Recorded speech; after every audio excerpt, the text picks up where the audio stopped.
What is up, everybody? Okay, so have you ever sat there in front of the computer screen and just wondered, man, I want to go saltwater fishing, kayak fishing, but I don't know what size reels I need. I don't want to invest a bunch of money in 5 different reels. In this video, I'm going to talk to you about the different size reels that you should probably just go ahead and pick up. And the good news is you can fish for just about anything here on the Gulf Coast with only 2 types of reels and 2 reel sizes.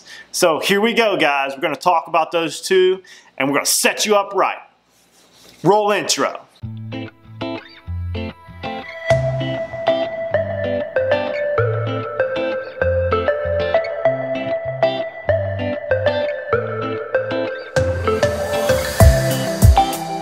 So about this time of year, I usually get a lot of questions about gear and tackle, and I've really realized that fishing is simple and there's not a lot that you actually have to have. So I'm gonna dive right into the 2 size reels, give or take, that you need to just about do anything.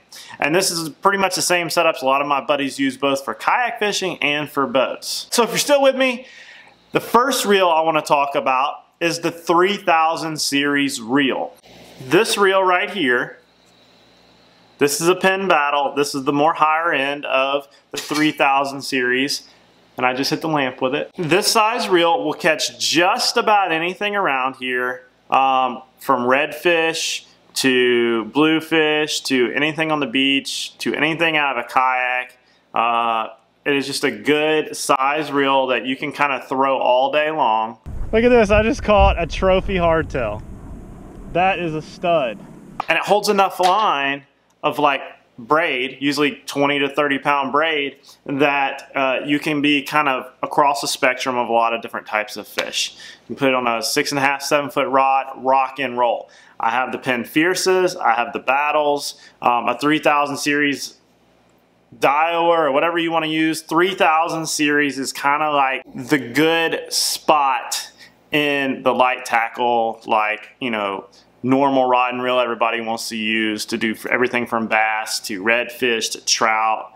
Some guys use smaller ones, but if you have this size, you can go to the beach and cast for Spanish, bluefish. You can throw off the piers. You got enough line to really kind of do some cool stuff, and you can switch to mono with 12 pound and still do some cool stuff. It is just a good all-around reel. Now the next size I really want to talk about is what I use on my channel out of the kayaks and on the beach and surf fishing, and that is the pin. This is the pin Spinfisher 850, right? Can you see it? Blammo. Okay, so 850 is kind of like, this was from, I bought this reel back when mono was the thing, and this will fit 25 pound test about like 250 yards. Now it's got 50 pound braid on here. Caught everything from tuna to amberjack to you know, putting a long rod on it, casting it a long ways. It'll catch a lot of stuff.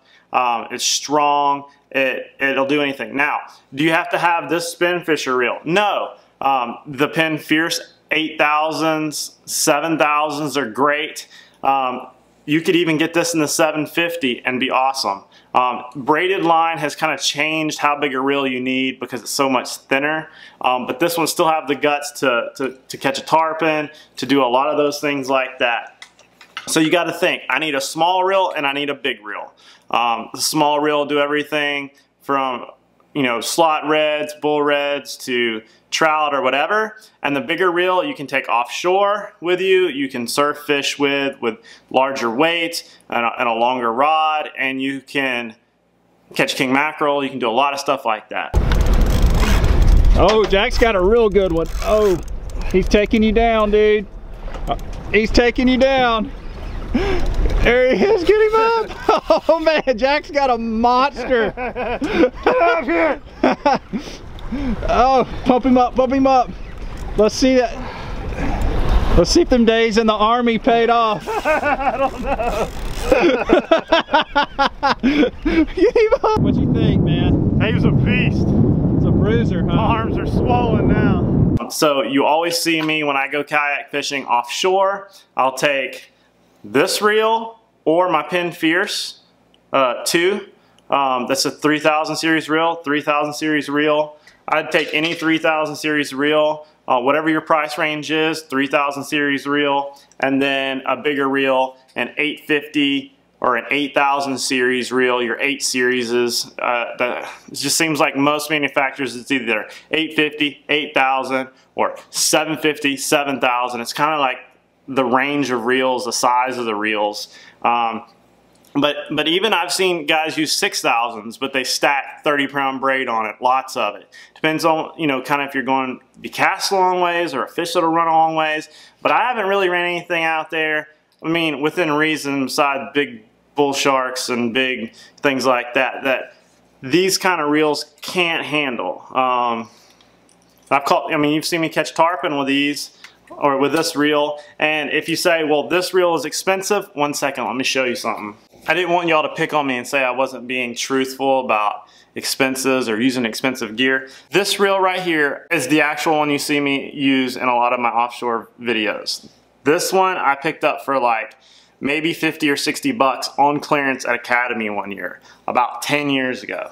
Now, the first one you just saw me have with the surf rod, one second, just hit the light again. This one right here, the one I started the video with, I got this bad boy for $20 at a garage sale. 20 bucks. See, and I got it spooled up with some brand new 50-pound braid. 20 bucks, guys, 20 bucks. So if you're saying I want to get into it on the budget, I got the Penn Spinfisher, 20 bucks at a garage sale. I got my other one on clearance. You know, a lot of the times you can get these Fierce 8000s, 7000s, Fierce 2s, Battles, pretty cheap, and you just throw whatever rod you need on it. I interchange the reels back and forth between surf rods and regular rods and casting rods, and I can pretty much fish or anything. It keeps me very nimble. I don't have to spool up a lot of different reels with line, and I can just basically just interchange them out with what I'm fishing for. It makes it a lot easier. I can have like maybe 2 or 3 reels and then have, you know, 2 or 3 rods that I picked up here or there, and it keeps me very versatile. So if you're still with me, guys, I'm just trying to say you only need a smaller reel, a bigger reel, 3000, 750, 8000, 750, 7000, or 8000 series reels, if that makes sense. And you can go offshore, you can go inshore. Boom, bang, boom, done.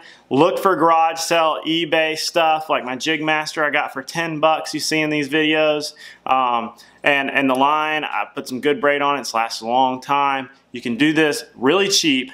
I just wanted to look out for you guys. I want to answer some questions, and if you got any more questions, just comment down below and put your 2 favorite inshore offshore setups down in the comments section. That way everybody that finds this video can figure out what you guys are using, figure out what I'm using, they can make their decision. Also, I want to say I linked these reels in the description box below, so if you're looking to see what size or you haven't quite figured it out, I'm gonna just link them, Amazon link down below. They're affiliates, helps the channel, but you can just see for yourself what I'm talking about. That's all I got, guys. I hope you guys like and subscribe. We're gonna be doing some crazy stuff this summer. Already got a lot of stuff planned out. Got the cameras charged. It's gonna be awesome. See you guys later. What do I got here? What do I got? What do I got? Hardtail. That is the biggest doggone hardtail on the planet right there, man. I just caught the doggone king of hardtails. Look at this, I just caught a trophy hardtail. That is a stud. Trophy hardtail. That's almost a 12-inch hardtail right there, folks. Done on the mirror. But I need it so I will stay around when you're all messed up. It's a great relief to be understood. Oh, you're more graceful at it than I am. I almost fell over already.